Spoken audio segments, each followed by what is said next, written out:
جب تک تسبیح اور تحلیل کی آواز سننا سمجھنا تمہاری شہزادی سے، اور جب یہ سلسلہ منقطع ہو جائے تو سمجھ لینا میں اپنے بابا کے پاس چلی گئی۔ شہزادی تسبیح کرتی رہی، کنیز سنتی رہی، یہاں تک کہ ایک بار تسبیح کا سلسلہ منقطع ہو گیا۔ آئیں شہزادی کو پکارا، بنت رسول جواب نہ ملا، ام الحسن جواب نہ ملا، ام الحسین جواب نہ ملا، ایک چیخ ماری اور چادر سر سے پیر تک اڑا دی۔ بچے گھر میں آئے، روایات میں اختلاف ہے، بچے گھر میں آئے، چاہا بہت گیا کہ بچے نہ سمجھیں کہ کیا ہوا ہے، لیکن ظاہر خاندان عصمت و طہارت کے بچے ہیں، فضا بدل چکی ہے گھر کی، جس گھر سے زہرا چلی گئی ہیں اس گھر میں کیسی بے نوری ہوگی۔ شہزادوں نے ماں کی بے روح لاش کو دیکھا، روایت میں دونوں بچے گھر سے دوڑتے ہوئے مسجد میں آئے۔ مسجد میں آنے کی کیفیت یہ کہ سر سے چھوٹے امامے گر چکے ہیں، ابا ڈھلک چکی ہے۔ علی نے جب بچوں کو آتے دیکھا، علی سمجھ گئے بچے کیا خبر لے کے آ رہے ہیں۔ ایک بار تصور کرے، کون؟ علی، فاتح خیبر علی، صبر کا عظیم پیکر علی۔ ایک بار محسوس کیا زہرا چلی گئی، علی ایک بار قد سے کھڑے ہوئے زمین پہ گر گئے۔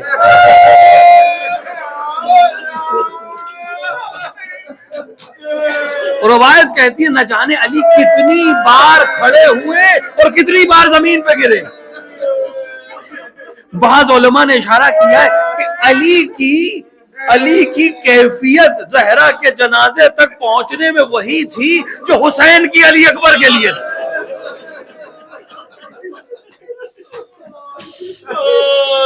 علی جنازے پہ پہنچے،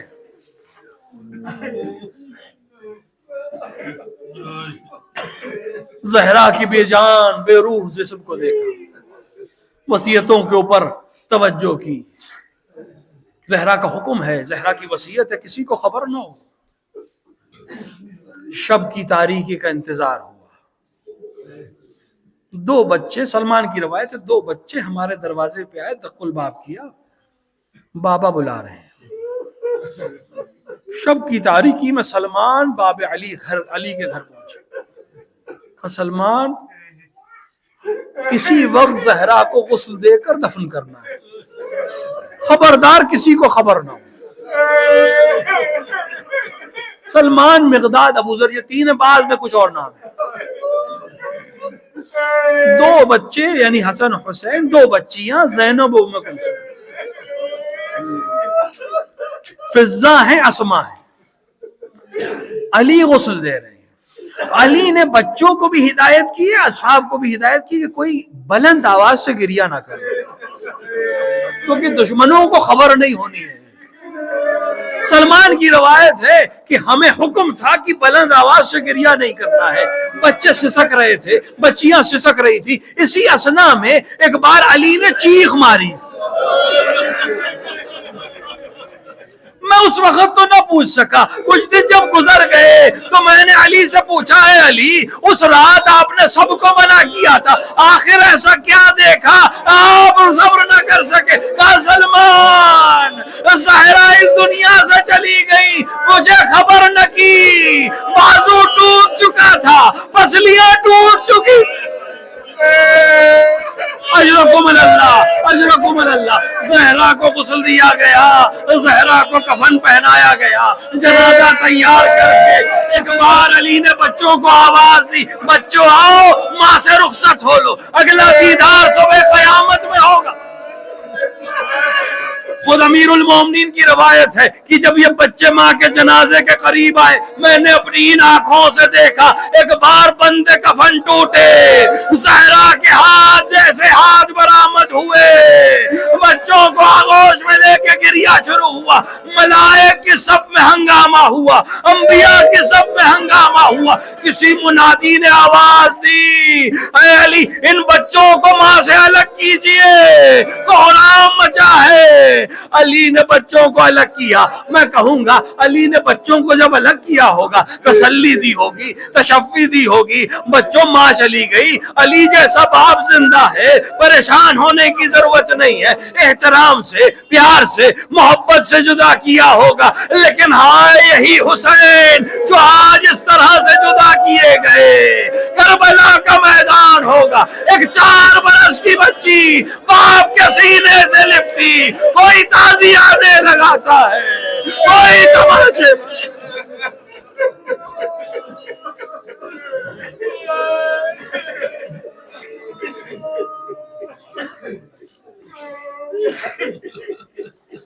وَسَيَعْلَمُ الَّذِينَ ظَلَمُوا أَيَّ مُنقَلِبٍ يَنقَلِبُونَ إِنَّا لِلَّهِ وَإِنَّا إِلَيْهِ راجعون رضاً بقضائه وتسلیما لأمره۔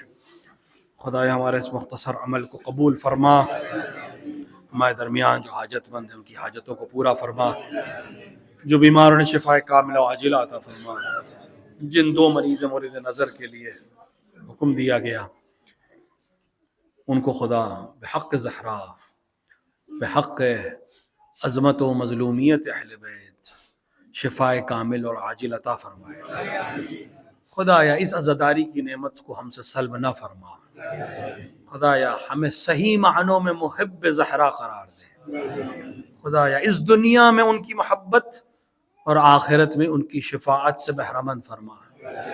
خدایا دنیا میں جہاں جہاں بھی شیعان حیدر کرار ان کی جان و مال و عزت و آبرو کی حفاظت فرما، علماء اعلام مراجع کرام کا سایہ ہمارے سروں پر محفوظ رکھ، اتباعت عالیات حسن راق اور شام کی حفاظت فرما۔ خدایا اس زندگی میں قبر حسین کی زیارت اور آخرت میں شفاعت حسین سے بہرمند فرما۔ خدایا اس تمام ظلم سے نجات کے، اس اندھیرے سے نجات کے لیے امام زمانہ کے ظہور میں تعجیل فرما، ان در ظہور اپنے امام کو پہچاننے، ان کی نصرت کرنے کی توفیق عطا فرما۔ ربنا تقبل منا انک انت السمیع الدعاء۔